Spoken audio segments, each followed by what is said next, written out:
Saya, Majen TNI Adi Sumanggaruka SE, dengan resmi menerima Panglima Kodam 14 Hasanuddin, Mayor Jenderal TNI Muhammad Sapei Kasno SH, beserta keluarga di Kodam 14 Hasanuddin.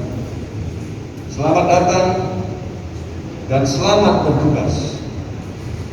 Tetaplah setia hingga akhir. Saya pada 1 April ya sudah melaksanakan setelah terima jabatan dari saya kepada Majen TNI Sapei Kasno.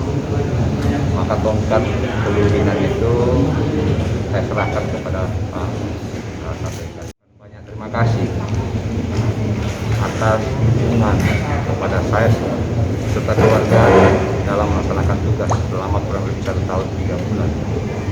Saya juga berharap kepada seluruh masyarakat untuk memberikan dukungan kepada Majen TNI Sapei Kasno dalam mensukseskan tugas yang diemban kepada beliau, seperti apa yang telah memberikan kepada saya.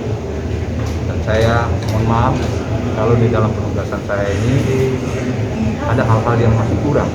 Oleh karena itu, secara pribadi dan keluarga, saya mohon maaf dan saya berharap silaturahmi kita tetap terjaga. Yang selama ini sudah tergelar kita bersama-sama dengan Polri. Nah, seperti mungkin yang dilihat kemarin masyarakat bahwa Panglima TNI datang beserta Kepala Badan Intelijen Kepolisian ya, untuk meyakinkan masyarakat dalam melaksanakan perayaan ibadahnya dari gangguan, dari ancaman, dari kelompok-kelompok yang tidak bertanggung jawab. Jadi itu tetap kita menjadi prioritas keamanan wilayah bekerjasama dengan Polri, termasuk di dalamnya penanganan COVID. Ya, saya juga melihat bahwa di Sulawesi Selatan ini masih cukup tinggi penyebarannya.